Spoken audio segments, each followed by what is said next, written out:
Chapter 3. Joint venture. Joint venture.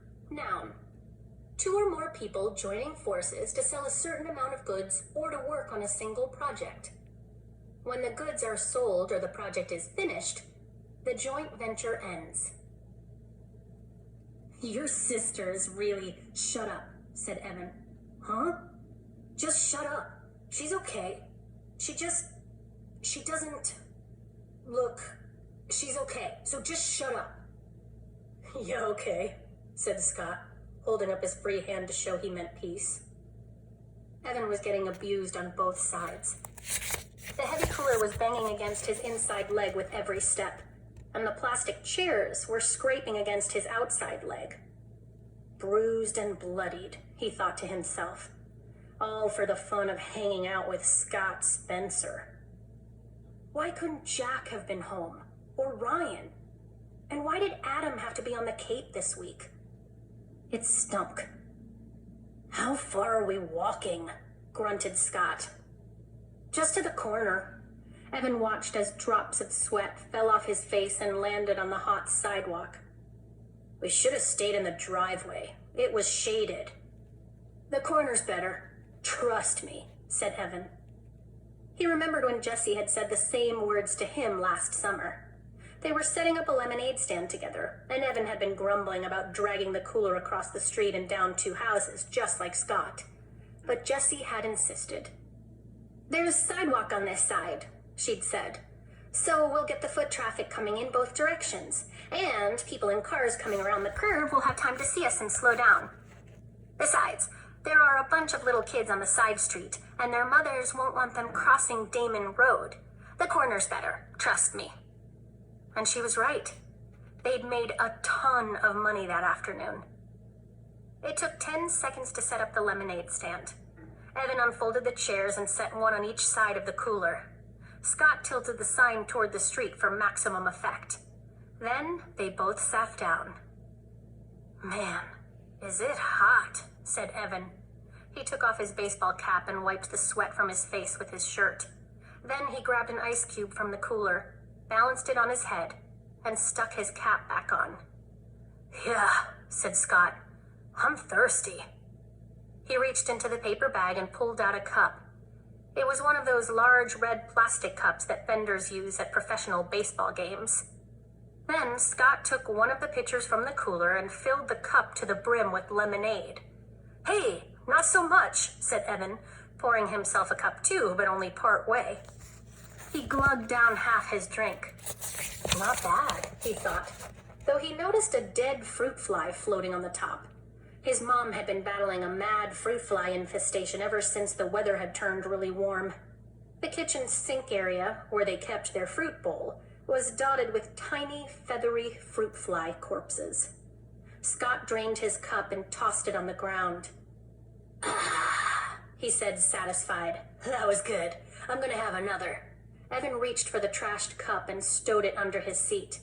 Nah, come on, Scott. You're gonna drink all our profits if you do that.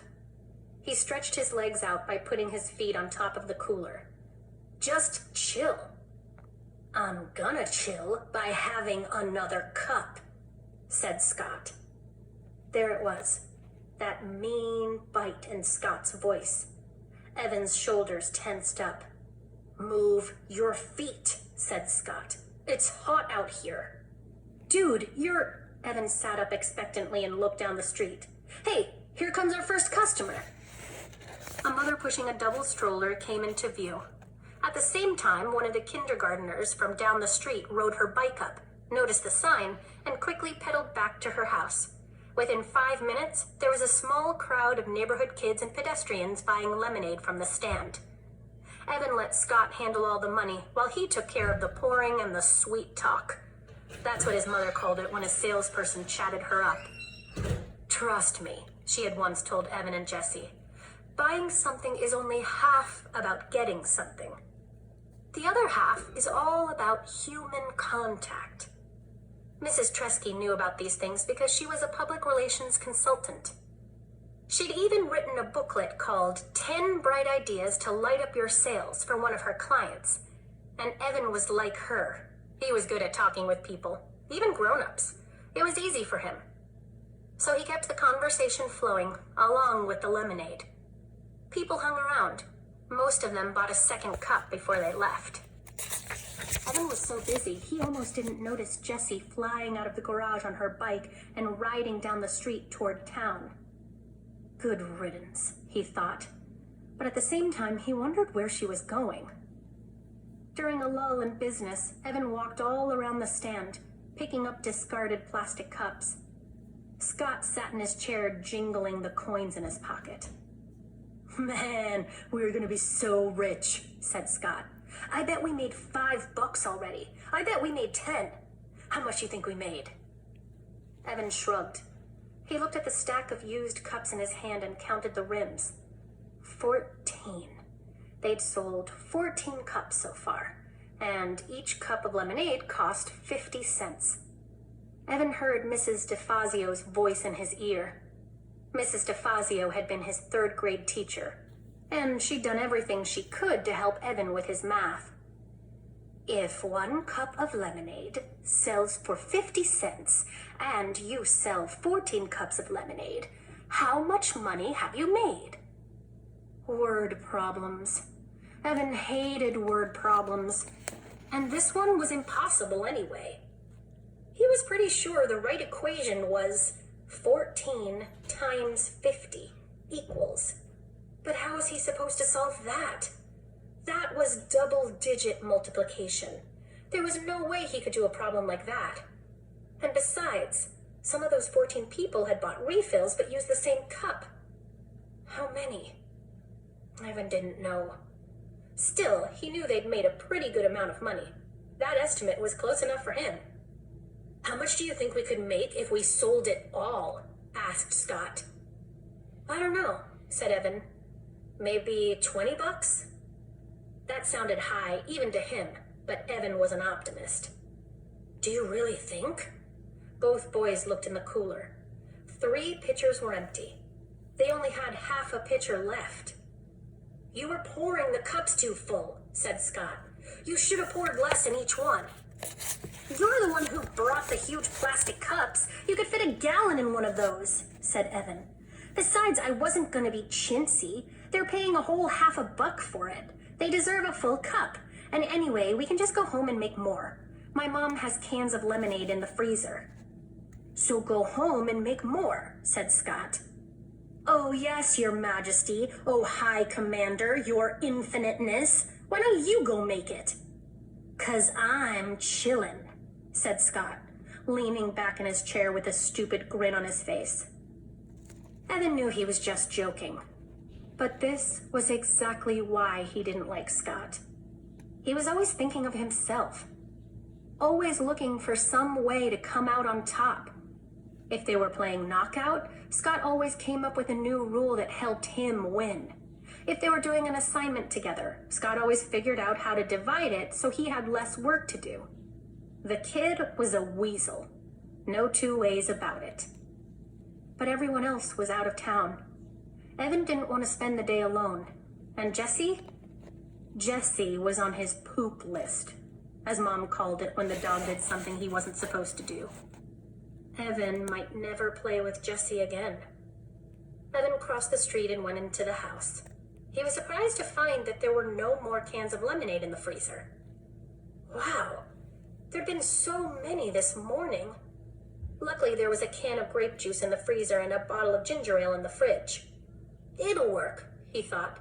"People just want a cold drink. They don't care if it's lemonade." He mixed up the grape juice at the sink. The fruit flies were more out of control than ever, thanks to the lemonade the boys had dribbled on the countertop. Evan swatted a couple, but most of them drifted out of his reach and settled on the fruit bowl. He wished his mother believed in chemical warfare. But for Mrs. Tresky, it was all natural or nothing. Usually nothing. When he went back outside to the lemonade stand, Evan noticed that the last pitcher was turned upside down on the cooler. "Oh, come on, Scott," he said. "What? It was hot, and you said we could always make more." "Yeah, well, we didn't have as much in the house as I thought. I've got grape juice and ginger ale." I hate ginger ale, Scott said. I wouldn't give you a penny for it. It turned out that a lot of people felt the same way. Business was definitely slower. The day got hotter. The sun beat down on them so ferociously that it was easy to imagine the sidewalk cracking open and swallowing them whole. Fanning himself, Evan asked, "How much money do you really think we could make?" "I don't know," said Scott, pushing his baseball cap down over his eyes. "I mean, on a hot day like this," Evan said, silently adding the words, "or tomorrow. If we sold 8 pitchers of lemonade, what do you think we'd each make?"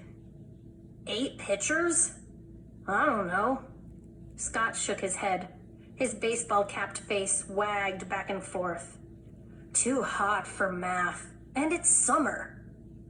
Evan pulled the red pen out of his pocket and started to write on the palm of his hand. 8 times question mark. 8 times 50 question mark? Divided by 2 question mark? That didn't seem right. Jessie would know. She'd do that math in a second. Evan capped the pen and jammed it into his pocket. "But I bet it's a lot," said Evan. "I bet on a hot day like this, we could actually make some real money in the lemonade business." "Yeah," said Scott. "Then we'd be rich, and I'd get an Xbox, the new one, with the dual controls." "I'd get an iPod," said Evan. He'd been saving for one for over a year, but every time he had some money put away, well, it just disappeared, like the $10 from Grandma. She'd even written in her card, "Here's a little something to help you get that music thing you want." But the money was gone. He'd treated Paul and Ryan to slices of pizza at Townhouse. It had been fun. "That would be so great, to listen to music whenever I want," said Evan. "I could tune you out," he added in his own head. They sat in silence, feeling the heat suck away every bit of their energy. Evan was hatching a plan. The heat wave was supposed to last at least 5 days. If he and a friend, not Scott, set up a lemonade stand every day for 5 days, he'd definitely have enough to buy an iPod. He imagined himself wearing it as he walked to school, wearing it on the playground. "Hey, Megan." "Yeah, it's my iPod." "Sweet, huh?" Wearing it in class when the teacher droned on about fractions and percents. Nah, but it would be so cool. At least there would be one thing that didn't totally stink about going back to school. After 2 hours, they decided to call it quits. Sales had dropped off fast, and then stopped altogether. "Hey, did you notice something?" asked Evan, stacking the chairs. "What?" said Scott. "When we started the stand, most of our business came from that direction." He pointed down the street toward the curve in the road. "But after an hour, not one person who walked past us from that direction bought a cup. Not one. They all said no thanks and kept on walking. Why do you think?" "Dunno," said Scott. "Boy, you're a real go-getter," said Evan. "You know that?" Scott socked him in the chest, but Evan defended and knocked Scott's cap off. While Scott was scrambling for his hat, Evan said, "Just hang here for a minute, okay?" and set off down the street. As soon as he rounded the curve, he knew why business had fallen off so badly. There was Jessie and Megan Moriarty from his class. They were standing inside a wooden booth, and their sign said it all. Lemonade. Frosty, delicious, thirst-quenching. Wow, only 50 cents per cup. By the looks of it, their business was booming. Evan watched as Jessie accepted a fistful of dollar bills from a mother surrounded by kids. At that moment, Jessie looked up and saw him. Evan had a weird feeling, like he'd been caught cheating on a test. He wanted to run and hide somewhere. Instead, he froze. What would Jessie do? Evan couldn't believe it. She sneered at him. She cocked her head to the side and gave him this little "I'm so much better than you" smile. And then she waved the money in her hand at him. She waved it, as if to say, "Look how much we've made selling lemonade. Bet you can't beat that." Evan turned on his heel and walked away. Behind him, he could hear Megan Moriarty laughing at him, clear as a bell. Chapter 4. Partnership. Partnership. Noun. 2 or more people pooling their money, skills, and resources to run a business, agreeing to share the profits and losses of that business. Jessie had been waiting for this moment. The moment when Evan would see their lemonade stand, see the wonderful decorations they had made, see the crowds of people waiting in line, see Megan Moriarty standing by her side. He would see it all and be so impressed. He would think to himself, "Wow, Jessie is one cool kid. She sure knows how to run a lemonade stand right." And then he'd jog over and say, "Hey, can I help out?" And Jessie would say, "Sure, we were hoping you'd come over." And it would be like old times. Why hadn't it worked out like that? With one part of her brain, Jessie continued to take money from customers and make change. That was the part of her brain that worked just fine. With the other part of her brain, Jessie went over what had happened with Evan. That was the part of her brain that tended to run in circles. She and Megan were selling lemonade. Business had been good. Then Mrs. Polly, a neighborhood mom, walked up. She had had a bunch of kids in her backyard running through the sprinkler, and now they wanted 12 cups of lemonade. 12! It was the biggest sale of the day. Megan got cracking pouring the lemonade, and Jessie took the 6 singles that Mrs. Polly handed her. All the kids from Mrs. Polly's backyard were chanting, "Lemonade! Lemonade! Lemonade!" A fly buzzed by Jessie's ear. They'd been having a problem with flies because of the sticky lemonade spills on their stand. And she cocked her head to one side to shoo it since her hands were busy with the money. And that's when Jessie looked up and saw Evan standing there, staring. So she smiled. But he didn't smile back. So she waved, even though she had all that money in both hands. She waved so he'd know that she was happy to see him.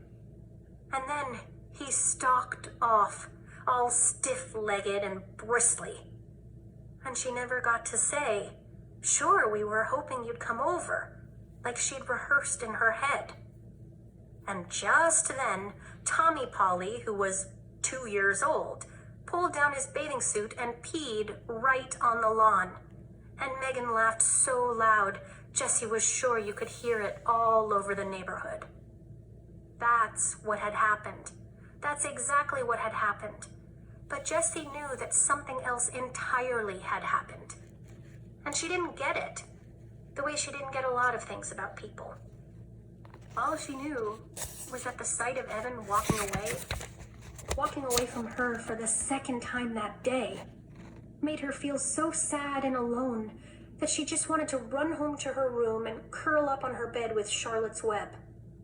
"Hey, Madam Cash Register," said Megan, nudging her. "You're falling behind. Ring 3 for this lady and 1 for this kid here." Jessie turned away from the retreating figure of Evan. "That's $1.50, she said to the woman standing in front of her. She took the $5 bill the woman was holding out and made change from her lockbox, focusing all her energy on the part of her brain that worked just fine. It's true that when Evan had first walked out of the garage, Jessie had banged up to her room and tried to think of every way possible that she could make his life a living misery. She thought of telling Mom that Evan was the one who broke the toaster by playing hockey in the house, which is not allowed. She thought of taking back every one of her CDs from his room, even though she knew that would mean she'd have to give back all of his CDs. She'd even thought of putting peanut butter in his shoes. This was something she'd read in a book, and she loved to imagine that moment of horror when he'd think he'd somehow gotten dog dew inside his shoes. But when these ideas had finished bouncing around her brain, and when her breathing had returned to normal and her fists weren't clenched at her sides anymore, she knew that what she really wanted was to get the old Evan back. The one who was so much fun to be around. The one who helped her out of every jam. Like when she ate all the Lorna Doones that Mom had set aside for the Girl Scout meeting, and Evan had ridden his bike to the 7-Eleven and bought a new package before Mom even noticed. Or when she accidentally, well, not accidentally, but how was she supposed to know, picked the red flowers in Grandma's garden that were a hybrid experiment. Evan had said they'd both done it so that Grandma's disappointment was spread around. Or the time that Jessie had smashed the ceramic heart that Daddy had given her because she was so mad that he had left them. And then, when she had cried about her broken heart, Evan had glued every single last piece back together again. She wanted back the Evan who was her best friend. But Evan didn't want her, because he thought she was a baby and she was going to embarrass him in Mrs. Overton's class. So she had to prove to him that she was a big kid, that she could keep up with the crowd, that she could fit in, even with his 4th grade class.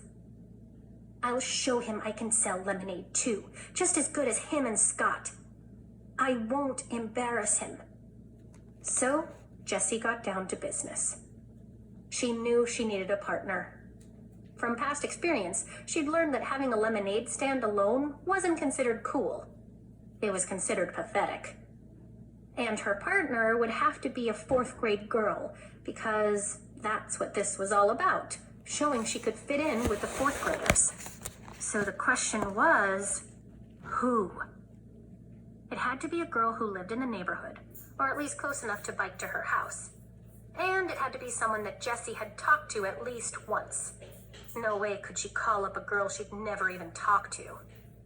And it had to be someone who seemed nice. This last part was a problem, because Jessie knew that she often thought people were nice, and then they turned out to be not nice. Case in point, those 2nd grade girls. So Jessie decided it had to be someone who Evan thought was nice. Evan knew about these things. He was the one who had explained, with his big arm around her shoulder. Jessie, those girls are making fun of you. They are not nice. When Jessie thought about all these different requirements, there was only one obvious answer: Megan Moriarty. She lived less than 3 blocks down the street. Jessie had said hi to her a few times while biking in the neighborhood, and Evan must have thought she was nice because Jessie had found a piece of paper in his trash can with Megan's name written all over it. Why would he cover a page with her name if he didn't think she was a nice person? Jessie went to the kitchen and climbed onto a stool so that she could reach the cabinet over the stove. She took down the school phone book and looked through the listings for both of last year's 3rd grade classes. No Megan Moriarty. Duh, Jessie remembered. She'd moved in halfway through the school year. With a sinking heart, Jessie checked the town phone book. No Moriarty family listed on Damon Road. Okay, said Jessie, slapping the phone book shut and putting it back in the cabinet over the stove. Time for Plan B. Jessie went to the hall closet and got out her backpack, which had been hanging there empty since the last day of school. Inside, she put 3 cans of frozen lemonade from the freezer and her lockbox full of change. She put the $10 bill still paper-clipped to last year's birthday card from her grandmother in her top desk drawer. Then, she went to the garage, strapped on her helmet, and rode off on her bike. As she left the driveway, she could see Evan and Scott's lemonade stand on the corner, but she was careful not to make eye contact. She didn't want to talk to Evan until she was ready to, ta-da, impress him. Her heart leaped when she imagined him ditching Scott to be with her. Megan's house was so close that Jessie got there in less than 30 seconds. And less than 30 seconds wasn't nearly long enough for her to plan what she was going to say. So she rode back and forth in front of the house about 15 times, trying to pick the right words. "What are you doing?" a voice shouted from the upstairs window. Jessie slammed on her foot brakes and looked up. Megan was staring down at her. She looked huge. Her voice did not sound nice. "Riding my bike," said Jessie. "But why are you riding back and forth?" asked Megan impatiently. "In front of my house." "I don't know," said Jessie. "You want to play?" "Who are you?" asked Megan. "Jessie," said Jessie, pointing down the street toward her house. "Evan's little sister?" asked Megan. Jessie felt like a deflating balloon. "Yeah." "Oh," said Megan. "I couldn't tell because of the helmet." Jessie took her helmet off. "So you wanna?" she asked. There was a long pause. "Where's Evan?" asked Megan. "He's out somewhere with a friend," said Jessie. "Oh," said Megan. Jessie looked down at the ground. "People tell you things," Evan had told her once, "with their hands and their faces and the way they stand. It's not just what they say. You gotta pay attention, Jess. You gotta watch for the things they're saying, not with their words." Jessie looked back up. It was hard to see Megan at all. She was so far up and behind the window screen. Jessie sucked in her breath. "Do you want to do something?" Another long pause. Jessie started counting in her head. 1 1,000, 2 1,000, 3 1,000, 4 1,000, 5 1,000, 6 1,000. "Sure," said Megan. Then her head disappeared from the window. A minute later, Megan was at the front door. "Hey," she said, opening the screen. Jessie raised her hand in something that was halfway between a wave and a salute as she walked in. Her sweaty bangs stuck to her forehead where the helmet had mashed them down. She was so nervous about saying something stupid, she didn't say anything at all. Megan leaned against the banister of the stairs and crossed her arms. "So," said Jessie. She stared at Megan, who was fiddling with the 7 or 8 band bracelets on her arm. Jessie counted 2 Livestrongs, 1 Red Sox World Champs, 1 March of Dimes, and 1 Race for the Cure. "What's that one?" she asked, pointing to a band bracelet with tiger stripes. Megan stretched it off her wrist and gave it to Jessie. "It's for the Animal Rescue League. My mom gave them some money, so they gave us this and a bumper sticker. I've got 22 band bracelets." "Cool," said Jessie, handing the bracelet back. Megan flipped it back on.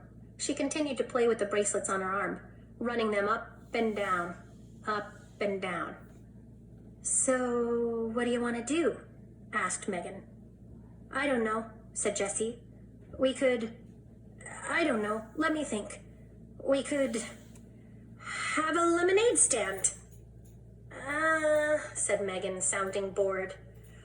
It'll be fun, come on." "We don't have any lemonade," said Megan. "I've got 3 cans," said Jessie. She slipped the backpack off her back and dumped out the 3 cans of frozen lemonade. Her lockbox came rattling out too. "What's that?" asked Megan. "My lockbox," said Jessie. "We can use it to make change." She felt her face getting red. Maybe 4th graders weren't supposed to have lockboxes? "How much money have you got?" asked Megan. "You mean in change or altogether?" Megan pointed at the lockbox. "How much is in there?" $4.42, 14 quarters, 5 dimes, 3 nickels, and 27 pennies. Jessie didn't say anything about the $10 she'd left at home. Both of Megan's eyebrows shot up. "Exactly?" she asked. What did those eyebrows mean? Jessie wondered in a panic. Why was Megan smiling at her? "Jessie, those girls are making fun of you. They are not nice." Jessie didn't say anything. She had a sick feeling in her stomach that this was going to turn out badly. Megan straightened up. "Wow, you're rich," she said. "Want to go to the 7-Eleven? We could get Slurpees." "But," Jessie pointed to the cans of lemonade on the carpeted hallway floor. The frost on them was already starting to sweat off. We could do the lemonade stand later, said Megan. Maybe. Jessie thought of Scott and Evan racking up sales 2 blocks down. How was she going to prove herself to Evan if she couldn't even get Megan to have a stand? How about the lemonade stand first, Jessie said, and then Slurpees with our earnings. I bet we'd even have enough for chips and gum. You think? Said Megan. I know, said Jessie. Look, she held up a can of lemonade. It says right on the can, yield 64 ounces. So we get 8 cups from each can and sell each cup for $1/2.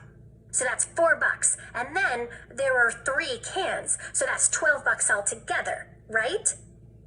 The numbers flashed in Jessie's brain so fast, she didn't even need to think about what she was multiplying and dividing and adding. It just made sense to her. Hey, how old are you? Megan asked, looking at her sideways. 8, said Jessie, but I'll be 9 next month. Megan shook her head. That math doesn't sound right. No way we can make $12 from just 3 little cans. Yeah, said Jessie. I'll show you. Do you have a piece of paper? Jessie started to draw pictures. She knew that other kids couldn't see the numbers the way she did. They needed the pictures to make sense of math. Look, she said, here are 3 pitchers of lemonade, 'cause we've got 3 cans of lemonade, and each pitcher's got 64 ounces in it. Now, when we pour a cup of lemonade, we'll pour 8 ounces, 'cause that's how much a cup holds. You don't want to pour less than that, or people will say you're being a cheapskate. So, each pitcher is going to give us 8 cups, 'cause 8 times 8 equals 64, right? Now, we'll sell each cup for 50 cents. That's a fair price. That means that every time we sell 2 cups, we make $1, right? Because 50 cents plus 50 cents equals $1. So, look, I'll circle the cups by 2s, and that's how many dollars we make. Count them. Megan counted the circled pairs of cups. 10, 11, 12. That's how much money we'll make, said Jessie, if we sell all the lemonade, and if we do the lemonade stand. Wow, said Megan. You're really good at math. She puffed her cheeks out like a bullfrog and thought for a minute. Then she popped both cheeks with her hands and said, Whatever, let's do the lemonade thing. Jessie felt soaked in relief. Maybe this is going to work after all. An hour later, Jessie and Megan had transformed the little wooden puppet theater in Megan's basement into the hottest new lemonade stand on the block. The stand was decorated with tissue paper flowers, cut-out butterflies, and glittery hearts. It was a showstopper. And boy, did people notice it. Kids in the neighborhood, strangers walking their dogs, moms strolling with carriages, even the 2 guys fixing the telephone wires. They all came to buy lemonade. And just when Jessie and Megan were on the verge of running out, Mrs. Moriarty went to the store and bought 3 more cans free of charge. So when Mrs. Polly asked for 12 cups at exactly the moment that Evan rounded the curve and saw her lemonade stand, Jessie felt like she'd just scored 100 on a test and gotten 5 points for extra credit. So why did Evan stomp off? And how come she didn't feel like she'd won anything at all?